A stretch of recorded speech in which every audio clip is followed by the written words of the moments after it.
Dynamic creative tests are becoming more and more effective inside of Facebook ad accounts because you are letting AI do the work for you. Let AI work out your best creatives, the best mixture of headlines and primary texts, and letting the machine do the work. And I absolutely love that. And I think everything is going to be going in this direction in the very near future. So in this video, I'm going to break down exactly how you can set this up. And I'm going to answer the question of how you can view all of this creative information individually. So see the best performing creative, the best performing primary text, the best performing descriptions, and break down every component of your dynamic creative test individually, because I know a lot of people have asked me this question. So let's get straight into it. Here we are inside of one of my test ad accounts. So I'm going to show you exactly how to set this up. So everything will be very, very similar to what you are used to. So don't expect too much variation. There's a couple things that I would like to note though. So let's make this clear. I'll call it the DCT campaign. I would recommend campaign budget optimization.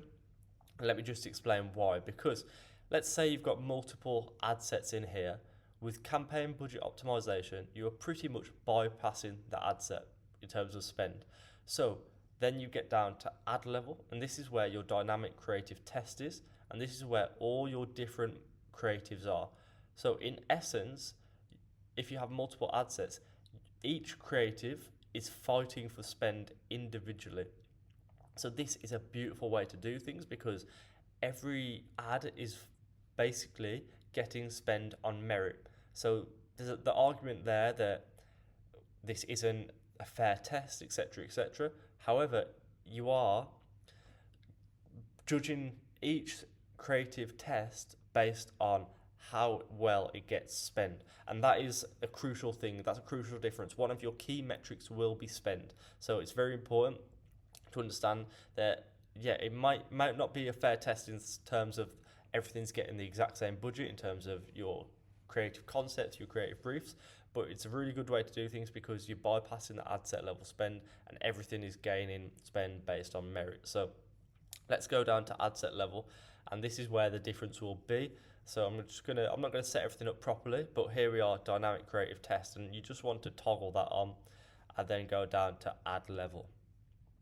So on ad level, I'm just going to change that to us. On ad level, you can see flexible format is now turned on, and then you will see the ad creative here. So the way we like to do things is have 3 to 5 creatives, 2 primary text, 2 headlines, and we'll leave description empty. So it's a really cool way to do things because let me just get this set up and you'll see really clearly what I mean. So here's 3 random creatives. These aren't mine, by the way. They're just inside my ad account for this video. And I'll put primary text in, primary text 1.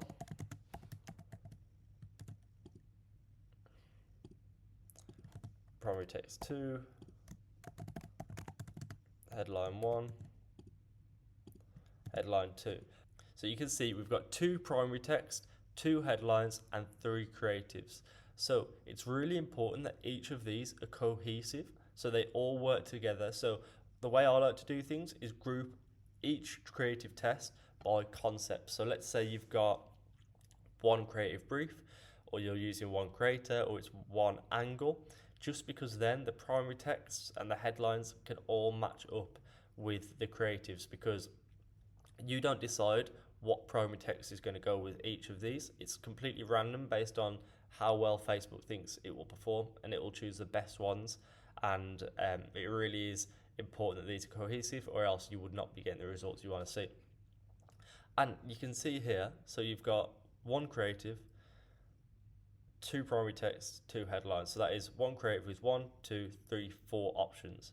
And then you've got the second creative with 4 options, the third creative with 4 options. So in essence, you've got 12 creatives here, if that makes sense, because each of these can go with one of these options. So you've got 12 creatives, believe it or not. So that means that in terms of the budget, it's going to be getting split between these 12 different options, because you've got the 12 different ads, if you like, rather than creatives. You've got 12 ads.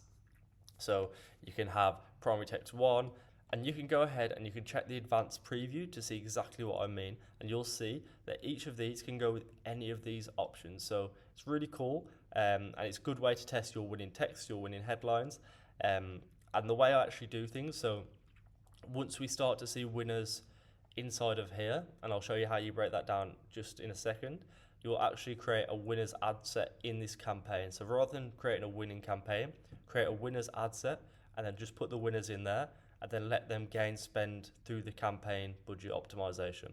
So a really cool way to do things. I think when you break it down like this, you can see why so many people love it.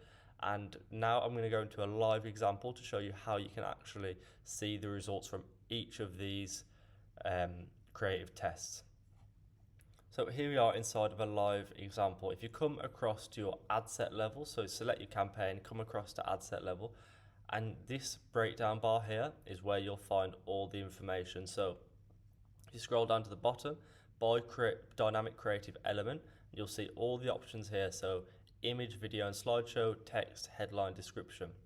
So if I go ahead and I select image, video and slideshow right now, you'll see all the examples inside of this dynamic creative test, and you can do the same on ad level. So if I just select this and you want to see it one by one, you can do the same on ad level.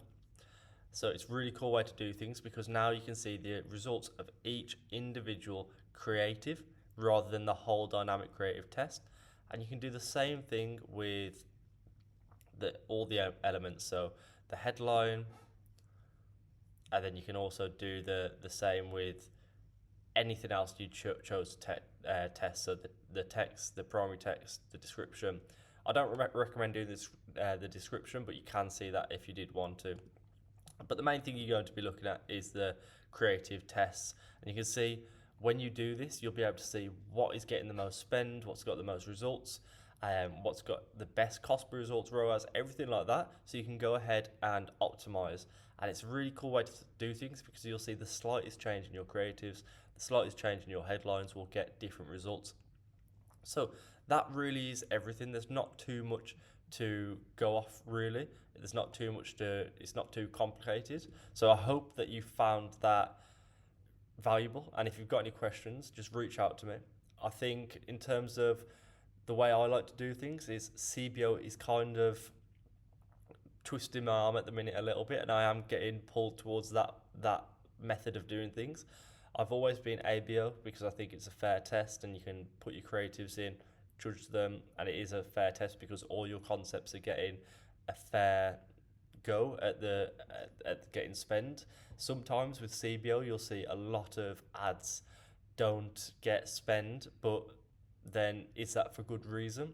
I think everything is going to go towards the dynamic creative testing in the future, but for now I think try it, see what you think.